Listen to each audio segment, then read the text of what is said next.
थी। प्रदेश में 38वें राष्ट्रीय खेलों के लिए उत्तराखंड तैयार। 28 जनवरी से 14 फरवरी तक होगा आयोजन। देहरादून लिटरेचर फेस्टिवल के दूसरे दिन का आगाज। दून लिफ्ट फेस्ट में साहित्य के साथ कला और स्वास्थ्य पर भी संवाद। कोटद्वार में हिंदुवादी संगठनों ने अवैध मस्जिदों के खिलाफ खोला मोर्चा। जूना अखाड़े के संत यति परमात्मानंद सरस्वती ने एसडीएम कोटद्वार को सौंपा ज्ञापन। सिस भर्ती 2023 सुरक्षा गार्ड सुपरवाइजर और अधिकारी पदों के लिए आवेदन शुरू। 10वीं और 12वीं के युवा कर सकते हैं आवेदन। स्वच्छ दून सुंदर दून के सपने को साकार करने की दिशा में एक और कदम। 4 चांद लगाएंगे 21 नेपाल। उत्तराखंड में दून की आबो हवा में बढ़ा प्रदूषण। शनिवार को दून का औसत AQI 250 से अधिक दर्ज किया गया। आप देख रहे हैं के न्यूज, खबरों का सारथी।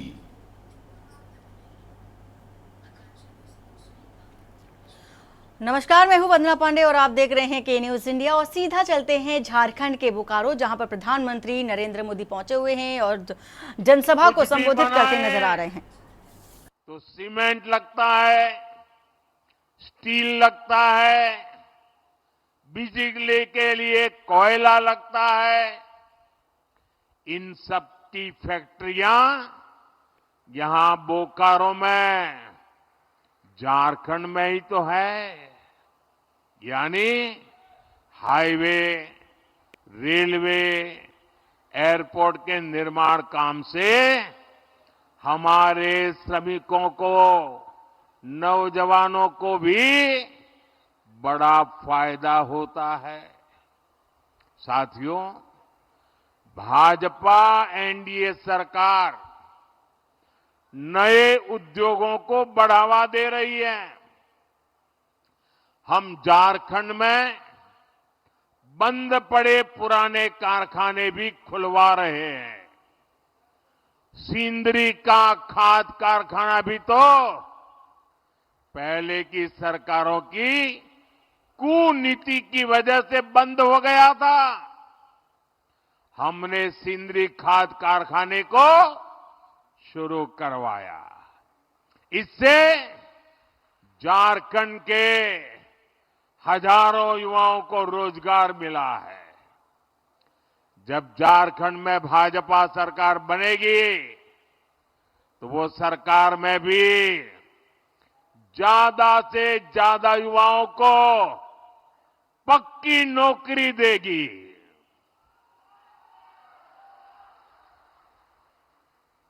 साथियों, आपका कोई जानकार परिचित व्यक्ति अगर हरियाणा में काम करने गया हो तो जरा फोन करके उसको पूछ लेना। वहां अभी अभी चुनाव हुआ, लोगों ने भारी बहुत बहुमत से तीसरी बार भाजपा को सेवा करने का मौका दे दिया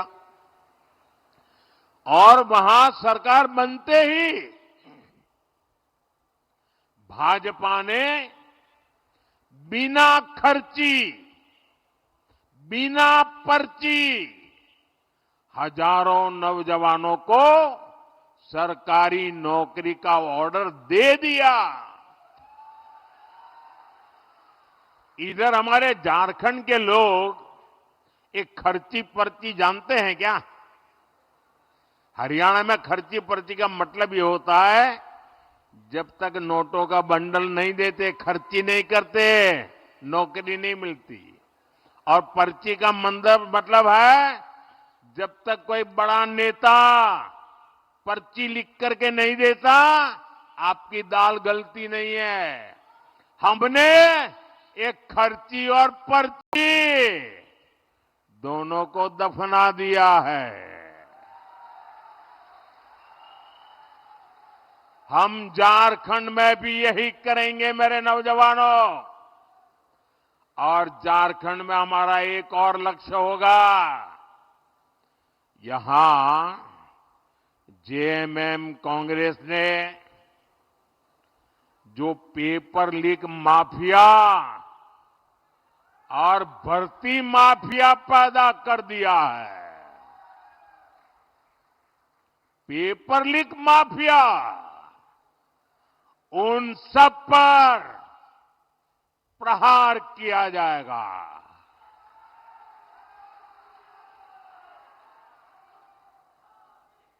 सबके सबको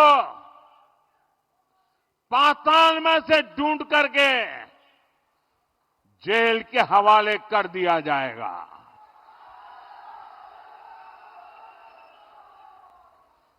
जिन्होंने झारखंड के नौजवानों के भविष्य के साथ खिलवाड़ किया है, जिन्होंने झारखंड के भविष्य के हमारे होनहार युवाओं का भविष्य मिट्टी में मिला दिया है, उनके सारे मंसूबे ये मोदी चकनाचूर करके रहेगा।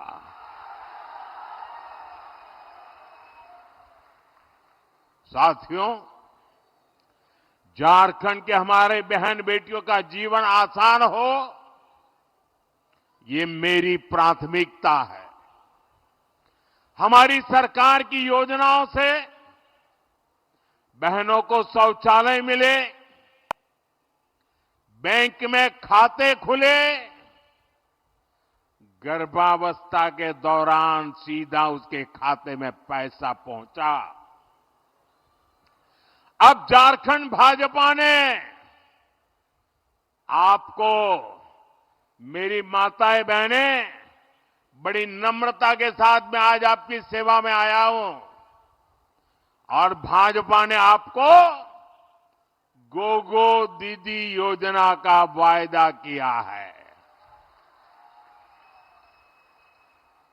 झारखंड की मेरी माताएं बहनें, ये मोदी की गारंटी है, सरकार बनने के बाद गोगो दीदी योजना लागू हो जाएगी। इस योजना से भी हमारी माताओं बहनों से बैंक खातों में सीधे पैसे जाएंगे, कोई बीच में बिचौलिया नहीं, कोई कटकी कंपनी नहीं, और वो माताओं बहनों के खाते में ही जाएंगे ताकि घर को चलाने के लिए माताओं बहनों को काम आए।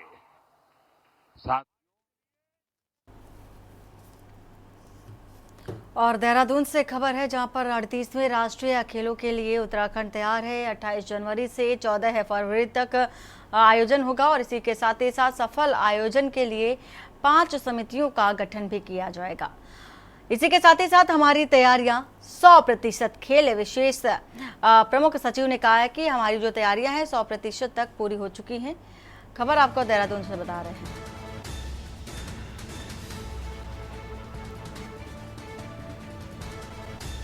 अट्ठाईस जनवरी से 14 फरवरी तक देखा जा रहा है तैयारियां होगी। सफल आयोजन के लिए 5 समितियों का गठन होगा। हमारी तैयारियां 100%, खेल विशेष प्रमुख सचिव।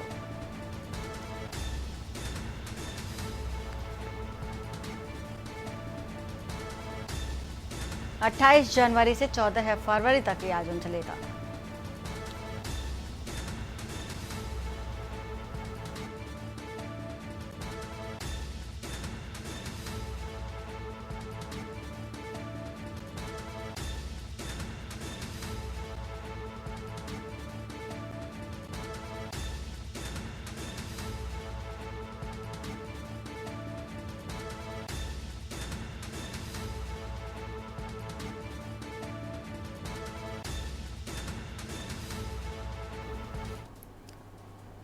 और कोटद्वार के सती चौड़ में सरकारी जमीन पर क्रिकेट मैदान बनाकर उनसे उस शुल्क वसूलने का जो मामला है वो सामने आया है। और इसी के साथ ही साथ देखा जा रहा है कि एसडीएम ने उसे सील कर दिया है। और कोटद्वार के एसडीएम सोहन लाल सैनी ने जानकारी देते हुए बताया है कि कुछ लोगों द्वारा सती चौड़ में सरकारी जमीन को खुर्द-बुर्द करने की नीयत से वहां क्रिकेट मैदान बनाकर उससे शुल्क वसूला जा रहा था, और जबकि कुछ लोग उस पर अपना हक जमा रहे थे, जिसको देखते हुए उसे अग्रिम आदेशों तक सील कर दिया गया।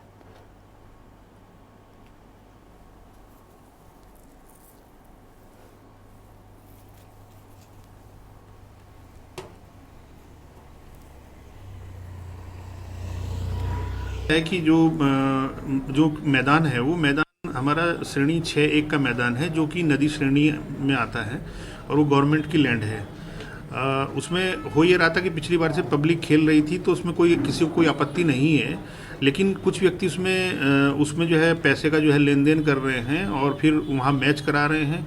तो उस लेन देन को लेकर के उनमें आपसी 2 गुट बने हुए हैं, फेडरेशन है और एक दूसरे हैं। तो इस तरह के गुटबाजी वहाँ चल रही है और उसमें उनके बीच में इस तरह का भी आया कि झगड़ा भी हुआ है इस चीज़ को लेकर के, जो मेरे पास थाने से रिपोर्ट आई है। तो फिर थाने से और तहसीलदार से मैंने रिपोर्ट ली है, तो उसमें अग्रिम कोई ऐसी कोई अनहोनी ना हो, तो इसलिए जो है उसको अग्रिम आदेश से जो है प्रतिबंधित किया गया है।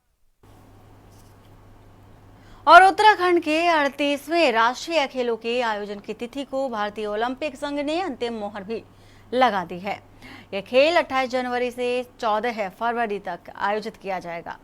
खेलों के सफल आयोजन को लेकर के 5 समितियों का गठन भी किया गया और इसमें गेम्स टेक्निकल कंडक्ट समिति GTCC का गठन होने से राष्ट्रीय खेलों के दौरान आयोजित होने वाली इस प्रतिस्पर्धाओं और उनके आयोजन स्थलों को लेकर के अंतिम निर्णय लिया जा सकेगा। इसको लेकर के खेल विशेष प्रमुख सचिव अमित सिन्हा ने कहा है कि हमारी तैयारियां 100% पूरी हो चुकी हैं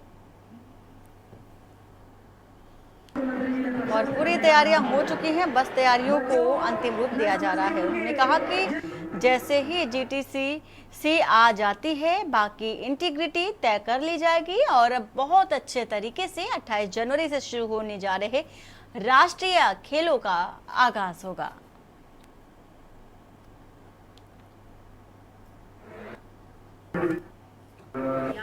हमारी तैयारियां 100% है, पूरी तैयारी हो चुकी है।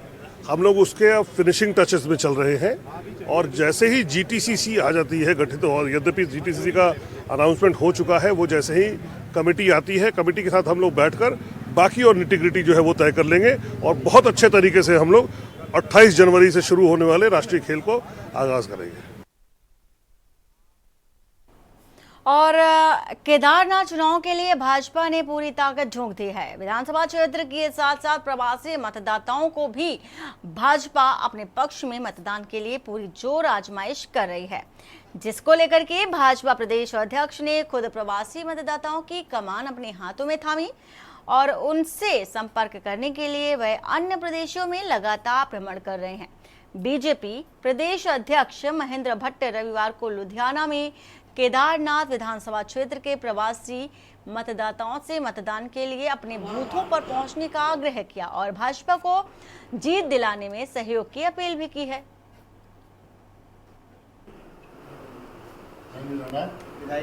15 साल हो गए विधायक को देवेंद्र सिंह जी को, देवेंद्र सिंह रावत मान जी राज्य है वहाँ सबके लिए मतलब हमारे यहाँ बाकी राज्यों में तो क्या कि जो बीपीएल परिवार है उन्हीं को आयुष्मान कार्ड का लाभ मिलता है। 5 लाख तक के फ्री इलाज का जो उत्तराखंड के अंदर, ये उत्तर प्रदेश के जमाने से ही जाता है। ये कहीं ना कहीं से पेपर मिल जाता था और हमारा पार्टनर का डॉक्यूमेंट। आज जब से नगर निगम कानून आया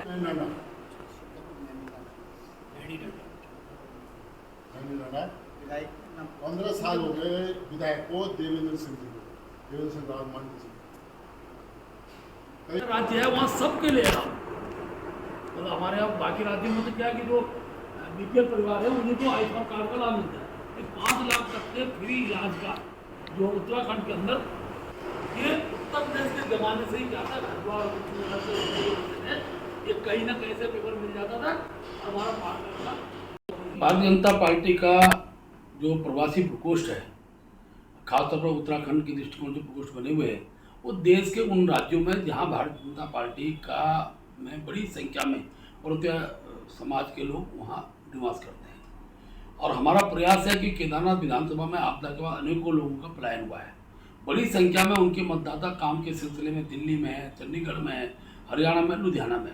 तो हमारे जो प्रवासी कार्यकर्ता केदारनाथ विधानसभा के अंतर्गत जिनका क्षेत्र पड़ता है, ऐसे सब लोग के साथ मेरा मिलना हो रहा है। दिल्ली में मेरी बैठक हुई है, आज मैं लुधियाना आया हूँ, लुधियाना के अंदर बैठक है और मैं कहता हूँ बड़ी संख्या में अच्छा मतदान केदारनाथ के इस बाई इलेक्शन में हो, ये पार्टी की रणनीति का हिस्सा है। और निश्चित रूप से मैं कह सकता हूँ कि बड़ी संख्या हमारे कार्यकर्ता जो प्रवासी कार्यकर्ता हैं जो जिनका क्षेत्र केदारनाथ क्षेत्र में पड़ता है, वो सब लोग मतदान के लिए अपने गांव पहुंचेंगे। और खबर देहरादून से है, जहां पर उत्तराखंड बेरोजगार संघ के बैनर तले एकजुट युवाओं ने पुलिस भर्ती के लिए आयु सीमा बढ़ाने सहित अन्य मांगों को लेकर मुख्यमंत्री आवास के लिए कूच किया। इस दौरान रोके जाने को लेकर के प्रदर्शनकारियों की पुलिस से झड़प भी हुई। हाथा बड़कला पहुंचने पर पुलिस ने उन्हें रोकने का प्रयास किया और इसी बीच किसी ने पुलिस वाहन पर पत्थर मारकर शीशा तोड़ दिया, जिससे धक्का मुक्की के बाद बवाल शुरू हो गया। बेरोजगार गिरफ्तारी से बचने के लिए पुलिस वाहनों के नीचे जा छिपे प्रदर्शनकारियों पर काबू पाने के लिए पुलिस को बल का प्रयोग भी करना पड़ा और इससे प्रदर्शन में शामिल कई बेरोजगार चोटिल भी हो गए। बता दें कि संघ के उपाध्यक्ष राम कंडवाल के आह्वान पर बेरोजगार प्रदर्शन करने में जुटे हुए थे।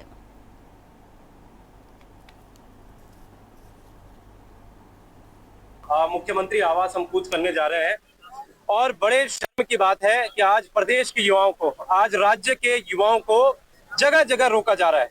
अगर आप देखेंगे तो पूरे देहरादून को छावनी में तब्दील कर दिया गया है और जो युवा घरों से बाहर निकल रहा है, कोचिंगों से बाहर निकल रहा है, उन युवाओं को जो है रोका जा रहा है। और बड़ी हैरानी की बात ये होती है कि उनको कहा जा रहा है, कहाँ जा रहा है तू, अबे किसके कहने पे जा रहा है। ये शब्द जो है पुलिस वालों के हम युवाओं के लिए निकल रहे हैं, तो ये बड़ी शर्म की बात होती है। एक तरफ हम अपना राज्य गठन का दिन मना रहे हैं और दूसरी तरफ प्रदेश के युवा सड़कों पर है, उनको रोका जा रहा है, हमारी जनसंख्या को यहाँ पर ढीला किया जा रहा है। लेकिन मैं कहना चाहता हूँ कि आज प्रदेश के युवाओं ने ठान लिया है, आज प्रदेश के युवाओं ने ये ठान लिया है कि ये जो हरकतें करेंगे उस हरकतों का जवाब दिया जाएगा, सड़कों के माध्यम से दिया जाएगा।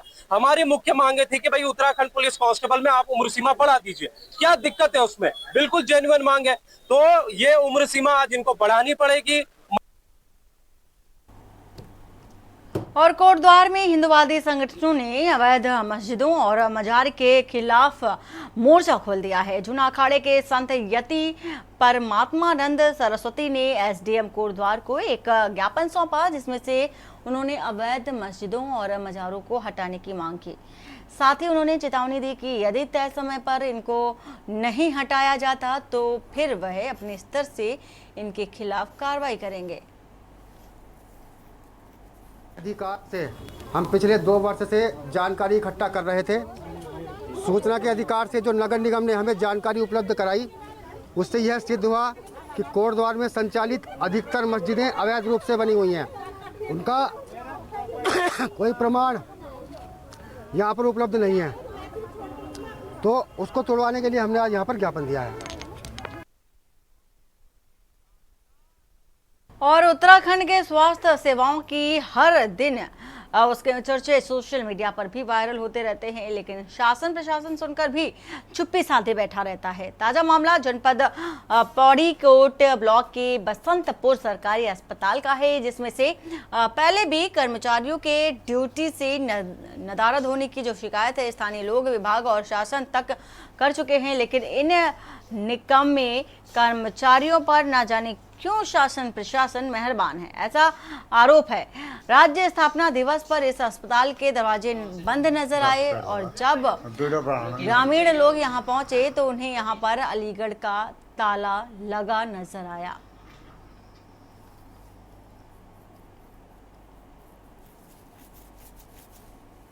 आप सभी को मैं बताना चाहता हूं कि आज बहुत ही एक शर्मनाक जो वाक्य जो है हमारे राजकीय प्राथमिक जो चिकित्सा केंद्र है बसंतपुर में वहाँ हुआ है। और राज्य स्थापना के दिवस में जो कई हमारे जो गांव के निवासी थे जिनके कुछ मतलब स्वास्थ्य के गड़बड़ होने के कारण जब वो वहाँ पहुँचते हैं, बसंतपुर हॉस्पिटल में पहुँचते हैं, तो उन्हें वहाँ कोई भी कर्मचारी नहीं मिलता है। और ये सिलसिला सिर्फ आज का नहीं है, ये सिलसिला पिछले 4-5 सालों से चलता आ रहा है, जबकि 6 कर्मचारी वहाँ सरकार की तरफ से दिए गए हैं, मगर हमेशा वो 2-2 के रोटेशन पे वहाँ पे चलते हैं। अगर वहाँ डॉक्टर होगा तो वहाँ स्वीपर नहीं होगा, स्वीपर होगा तो डॉक्टर नहीं होगा, इस तरीके से रोटेशन वहाँ चलता है। और अभी मैं सूचना ये भी प्राप्त हुई है कि कुछ दिन पहले भी इसमें जो है एक कंप्लेन की गई थी, 4-5 तारीख का भी एक वाक्य है कि उसमें एक बार पहले भी ये जो है ये काम हो चुका था कि पेशेंट वहां पे गए मगर डॉक्टर की वहां पे कोई उपस्थिति नहीं थी, कोई वहां पे फार्मासिस्ट नहीं था। जो फार्मासिस्ट आज आ भी रहे हैं वो 1-1 साल बाद आ रहे हैं, जो वहां के क्षेत्रीय निवासी थे वो निवासी आज के डेट में उन्हें पूछ रहे हैं कि आप कौन हो, क्योंकि 1 साल जो है उनका कार्यकाल होने के बावजूद भी क्षेत्रीय जो जनता है उन्हें उनके बारे में पता भी नहीं है कि कौन है। तो इसमें जो है कड़ी से कड़ी कार्रवाई होनी चाहिए।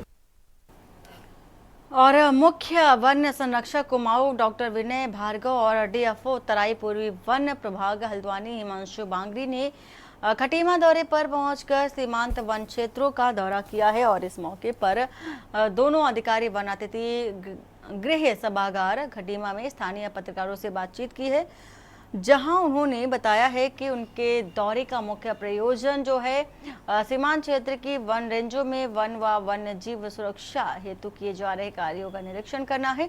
वहीं उन्होंने बताया कि अतिवृष्टि काल में सुरई और खटीमा रेंज में गिरे पेड़ों का भौतिक निरीक्षण करना गणना भी कर चुकी है, जिनके कटान हेतु निगम को जिम्मेदारी दी गई है। इसलिए इसका नाम है साल पूछिए, और भी साल पूछिए इस तरह की। राइट लोकेशंस की बात करें सर, ये खटीमा रेंज में ही है। कोई अगर स्पेशल तो बता दीजिए, क्योंकि हमें जो पता चल रहा है ना, जैसे ये हमें सर आई थी बेसिकली नहीं साल बोझी सर, हमारी जो आइसोलेटेड साल के पैचेस है सर ना, उनको साल बोझी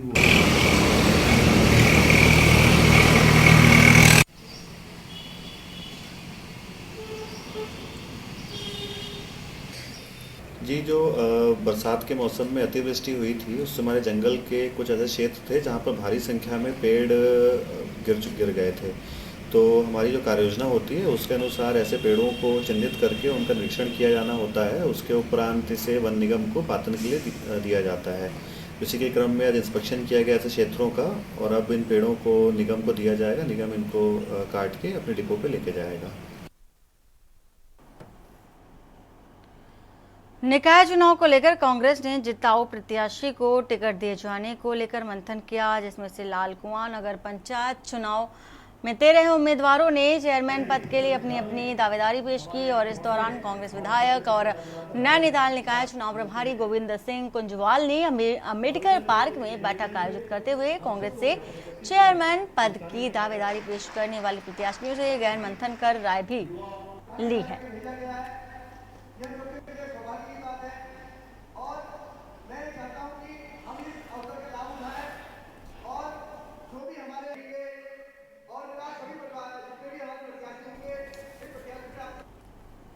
और बुलेटिन फिलहाल इतना ही। बाकी की खबरों के लिए बने रहिए आप के न्यूज इंडिया के साथ। नमस्कार। आप देख रहे हैं के न्यूज, खबरों का सारथी।